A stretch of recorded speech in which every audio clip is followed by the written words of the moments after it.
May mga nagbash din pala dun sa ginawa ni Krishna. Bali yung katuwaan nilang mag-ama, pinasuot niya ng pambabaeng dress, yung papa niya. Ano bang mali doon, no? Eh, hindi naman totoong ganun yung papa niya. Kumbaga sumabay lang din sa kalokohan ng anak niya. Di ba? Magandang araw sa inyong lahat guys. Tungkol nga pala doon sa video na in-upload ko kagabi kung saan sinagot ko yung isa sa mga pakiusap ni Mang Ili doon sa mga katulad kong nagko-content na mga estimated sahod nila. Di ba? Maintindihan naman natin si Mang Ili. At doon sa video ko sinabi ko na ititigil ko na. Although hindi naman minintion talaga ni Mang Ili yung sino yung pangalan, pero tayo, ako bilang Sumari TV, aminado ako na nagko-content din ako ng ganun.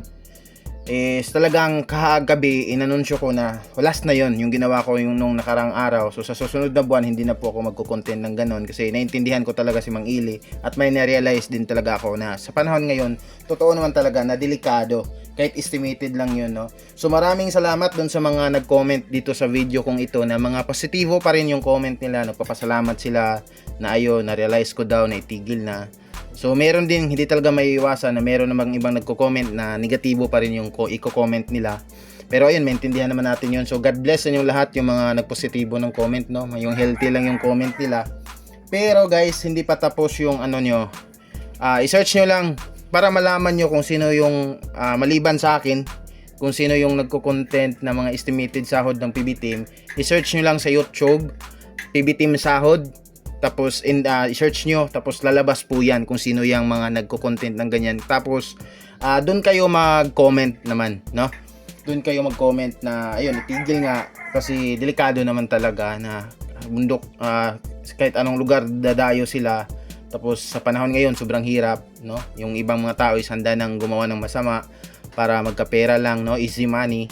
So ayun, delikado talaga. So naka-decide ako na itigil na at dahil nga kapag mag-comment kayo doon sa mga ibang nagko-content ng ganun, merong nagko-content kasi ng ganun na ano guys maraming subscribers, 'di ba? Alam naman natin, kung marami ang subscribers, syempre marami din ang viewers. Sa akin lang kasi is 24,000, pero ilan din lang yung viewers ko, pero kahit ganun, viewers pa din 'yan.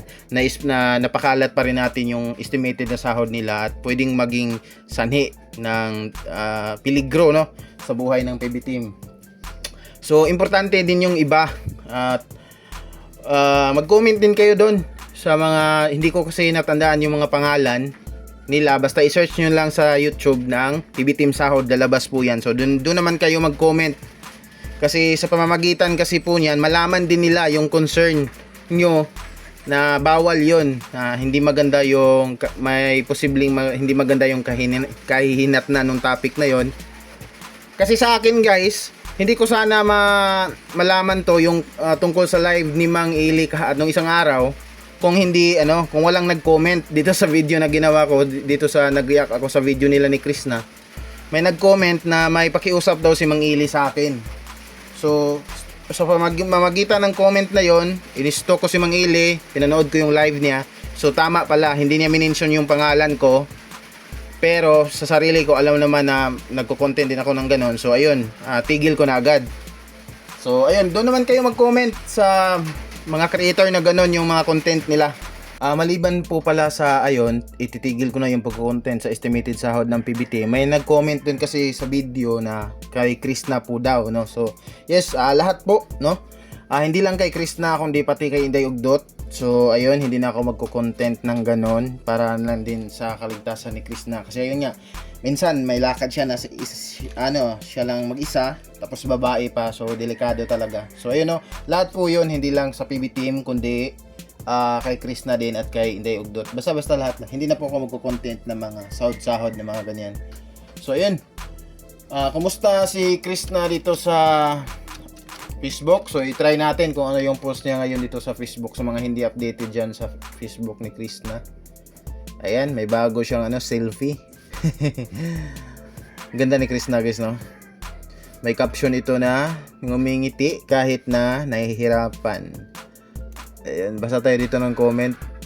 May nag-comment dito na ayun kay ma'am na wag po nating i-push si Krishna sa pag-asawa. Let her enjoy kung ano meron siya ngayon at marami pa siyang pangarap sa buhay. Sa ngayon, tulungan natin siya at samahan sa kanyang journey as a content creator at vlogger. Sa mga bashers, please tigilan nyo si Krishna. Wala siyang ginagawa sa inyo. Kung nasasaktan ang mata nyo pag nakita siya, wag nyo panoorin. Ano naman guys, sa ngayon, yung mga bashers is hindi na dahil doon sa nangyari sa Chris Pao nung nagka-issue, no? Yung kadalasan kino-comment nila is paminsan-minsan na lang yung mga nag-comment ng ganun. Yung mga bashers ngayon is yung pinupuna yung mga ginagawa na ngayon nila ni Chris na kino-compare sila sa ibang mga creator. Ayun, hinanapan sila ng mga bagay na hindi pa nila afford kasi nga bago pa, no? Tapos ayaw talaga nilang ikumpara kasi ayun nga kay Inday Ugdot at ni Chris na doon sa isang video nila is bakit nila kaya nga daw tayo tinatawag na individual kasi pwede naman tayong hindi gumaya, dapat meron kang sarili mong kumbaga signature, di ba? OMG, Pugong Biyahero, effective ang temporarily separated or LDR, blooming ang BB Labs, sayang ang opportunities kung magpadala kayo sa mga bashers. Ayun. Separated or LDR, long distance relationship, nakaka-blooming talaga yan guys pag LDR. Kasi bawas stress. Di ba? Hello Chris na mahusay Vito. Pag maraming bashers, ibig sabihin sikat ka. Huwag mo silang pansinin, inggit lang mga yan. Basta support kami sa'yo. Yes, ang dapat lang talaga gawin sa mga bashers, best reply para sa kanila is huwag pansinin. Yun lang. Dapat wala kang paki kahit ano na yung pinagsasabi nila sa comment. Kasi kung makipag-away ka sa kanila, halos araw-araw mo na lang silang sinasagot, ayun, makikitaan ka din ng butas ng iba. So palala ka ng palala. Ayun, yung iba mga supporter mo is may na rin, para ma-discourage na din sa'yo. Kasi habang sinasagot mo yung bashers, may nasasabi ka na din na hindi maganda. So para sa akin lang, kung ako yung madaming bashers is lang talaga, wag na lang pansinin, no? Kaya mo yan, strong ka, di ba? Andito lang kami nakasupport sa'yo. Lagi ako naka-follow, happy ako sa ginawa kong pag nakita. Mas pinili kitang panoorin sa araw-araw. From QC. Ayun. So ayun, sinabi din naman ni Chris na dun sa video ni Inday Ugdot na strong na po daw siya ngayon, no? Wala na daw siyang pake. Di na daw tulad ng dati. Be strong for all the bashers. Why demarginalize and criticize your papa wearing dress? Ayun, may mga nagbash din pala dun sa ginawa ni Chris na. Bali yung katuwaan nilang mag-ama, pinasuot niya ng pambabaeng dress, yung papa niya. Ano bang mali dun, no? Hindi naman totoong ganun yung papa niya. Kumbaga sumabay lang din sa kalokohan ng anak niya, di ba? Maganda nga po yun doon mo makikita yung healthy nung relasyon nung mag-ama, di ba? Parang barkada lang. Ano pang mali doon? Nasanay siguro sila na yung mag-ama sa pamilya nila is walang imikan, mga ganun. Inggit lang yan, mga yan. While the PB team with Paul, they wear dresses, baklaan para katuwaan. Pero ikaw ang target. I will pray for you, Chris, na be creative in your vlogging, be real and follow your heart. May mga pumuna din pala doon. Nakakala ko nagbabasa din kasi ako ng comment sa video na yon. Doon nagpost din kasi si Chris na doon sa picture nila ng papa niya. Halos positive naman yung comment. May nagbabash pala doon. Wala na sa wala na sa katinuan yung mga nakuha pang magbash doon. Wala namang mali doon, di ba? So ayan guys, for this video yun lang.